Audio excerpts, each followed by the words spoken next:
આપકી અદાલતમાં senior leader ગુલામ નબી આઝાદ પર આરોપ છે કે તેઓ એહસાન ફરામોશ છે.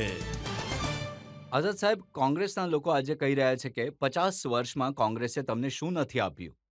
યુથ કોંગ્રેસના પ્રેસિડેન્ટ બનાવ્યા, રેકોર્ડ ટાઈમ જનરલ સેક્રેટરી બનાવ્યા, પાર્લામેન્ટરી બોર્ડમાં તમે રહ્યા. જ્યારે કોંગ્રેસની સરકારો આવી, 4 પ્રધાનમંત્રીઓ તમને મિનિસ્ટર બનાવ્યા અને તમે છોડી દીધું, પીઠમાં છુરો ભોંકી દીધો. રાજનીતિમાં એક વસ્તુ કહે છે, યુ હેવ ટુ અર્ન. તો ગુલામ નબી આઝાદે હળથી ખેડિયા બીજ વાવ્યા છે.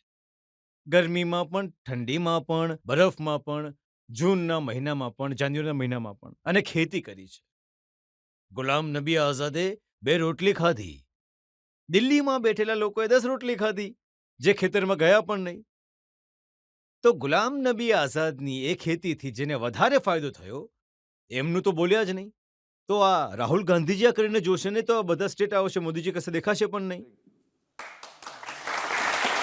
હવે સોનિયાજી જ્યારે હું 8 સ્ટેટમાંથી 7 સ્ટેટો જીતાડીને નહીં લાવ્યા, તો કોને મંત્રી બનાવશે? ત્યાં એવા પણ મંત્રી છે જેમણે સ્ટેટ આજ સુધી જોયા નથી. અને હું તો પોતે જ ઘણો સિમ્પલ પોર્ટફોલિયો લેતો હતો, જેમાં કોઈને પૈસાની લેવડ દેવડ નહીં હોય. સોનિયાજી સાથે તમારા સંબંધ હતા, એને જોઈને મને મજરૂ સુલતાનપુરીની પેલી લાઈનો યાદ આવે છે. રહેતે થે કભી ઉનકે દિલ में, हम जान से प्यारों की तरह, बैठे हैं उन्हीं के कूचे में, आज गुनहगारों की तरह.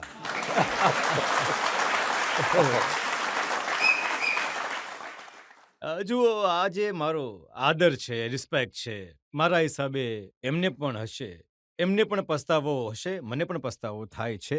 પણ જે લોકો જવાબદાર છે, એમાં ખાલી રાહુલ ગાંધી જવાબદાર નથી, એમાં બીજા પણ જવાબદાર છે.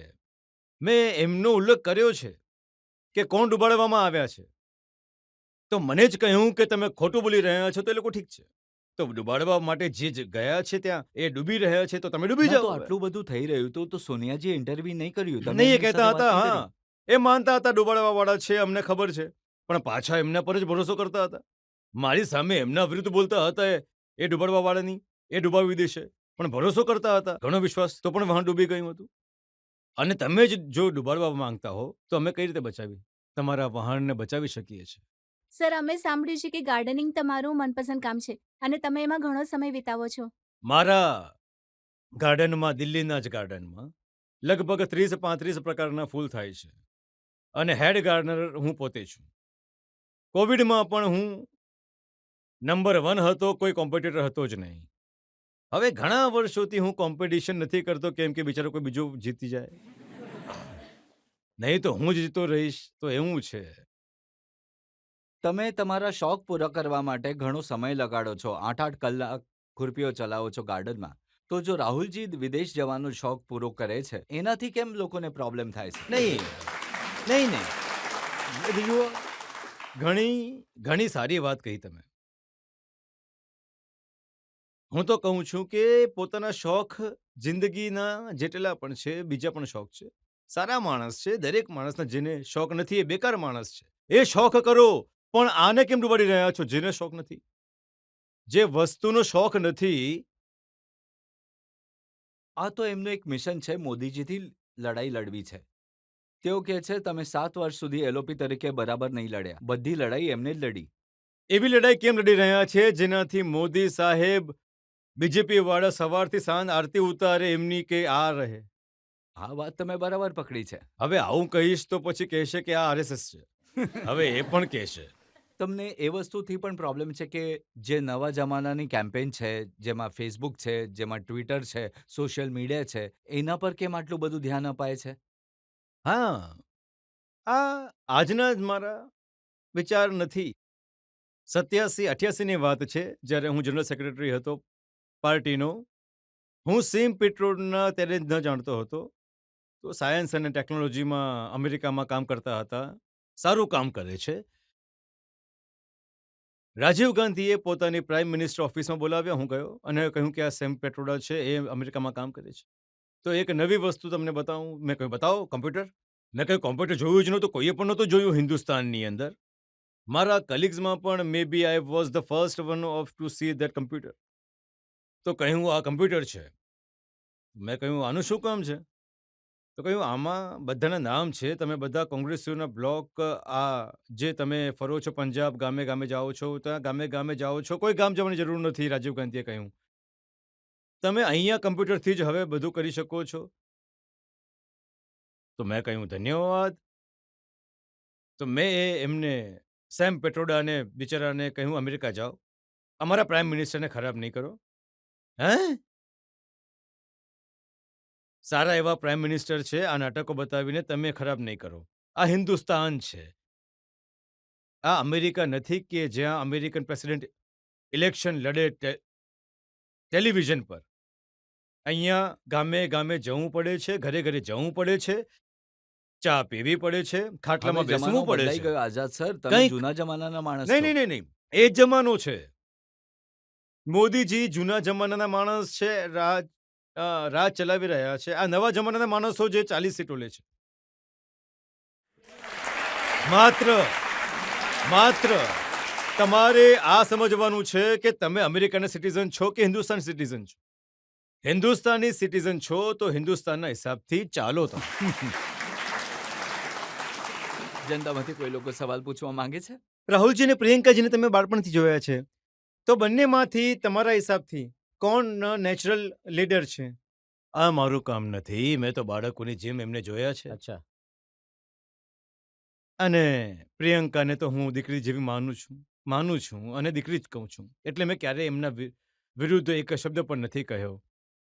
અને રાહુલ ગાંધીની વિરુદ્ધ હું નથી. રાજીવ ગાંધીજીનો દીકરો છે. ઠીક છે, અમે ઈચ્છીએ છીએ કે સ્વસ્થ રહે, આગળ વધે. મને માત્ર એમનાથી એક જ ગુસ્સો છે કે જે વસ્તુમાં તમને ઇન્ટરેસ્ટ નથી એ વસ્તુને કેમ પકડી રાખી છે? રાજનીતિ ઇન્દિરા ગાંધી 20/7 હતા, રાજીવ ગાંધી 24/7 હતા, નહેરુ 24/7 હતા, પણ આ તો 24 મિનિટ પણ નથી.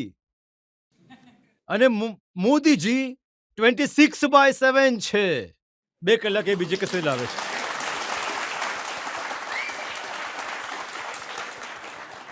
તો આ સુપરસોનિક પાડી નાખો, હું ખુશ થઈશ. હું બીજેપી આઈડિયોલોજીનો નથી, પણ એ તો F-16 છે. અને તમે રિક્ષા પણ નથી હજી.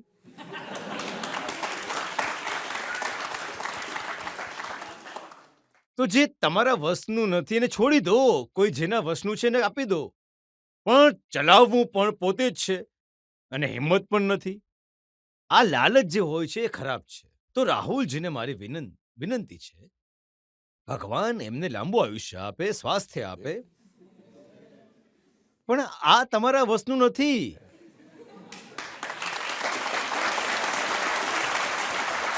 હું આટલા વર્ષો મિનિસ્ટર રહ્યો, ઇન્દિરા ગાંધીથી લઈને. મેં કહ્યું મને આ બાયનાન્સમાં કોમર્સ મારા વશનું નથી, મને નહીં આપતા. મને સોશિયલ સેક્ટરમાં હેલ્થ છે, એજ્યુકેશન છે, બાકી બધી વસ્તુઓ આપો. તો માણસે આટલું ટ્રુથફુલ તો હોવું જોઈએ તો ને. તમે ક્યારે એમને કહ્યું નહીં તુમસે ન હો પાએગા, છોડો. જો એમને કહે કે તમારાથી નહીં થઈ શકે, એ પ્રો મોદી થઈ જાય છે. એમના માત્ર આટલા શબ્દો છે, આ ખોટું કરી રહ્યા છે, અચ્છા તું પ્રો મોદી છે એટલે મીડિયા સવાલ પૂછશે, તું પ્રો મોદી છે. અરે મીડિયાનું કામ. મને મળ્યા 4-5 મીડિયાવાળા, અમને સવાલ પૂછતો કે હા તમે મોદીને મોકલાવેલા છો. અરે તમે કેટલા સવાલ પૂછો છો? મીડિયાનું તો કામ જ છે ઓકવર્ડ સવાલ પૂછવાનું. એ તમને પ્રેમ થોડી કરશે. મીડિયાવાળાનું પેપર કે ટેલિવિઝન ત્યારે ચાલશે જ્યારે તમને ઓકવર્ડ સવાલ પૂછશે. અને લીડરનું કામ છે ઓકવર્ડથી નીકળવું. તો એ તમને પીડીસીને આપશે.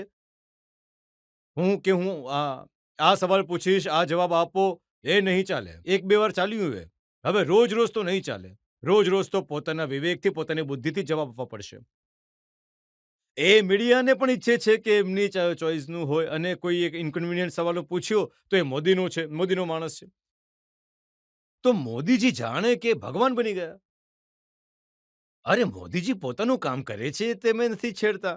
પણ જ્યારે તમે ના, જો એમ પણ નથી. મોદીજી બહુ છેડે છે એમને.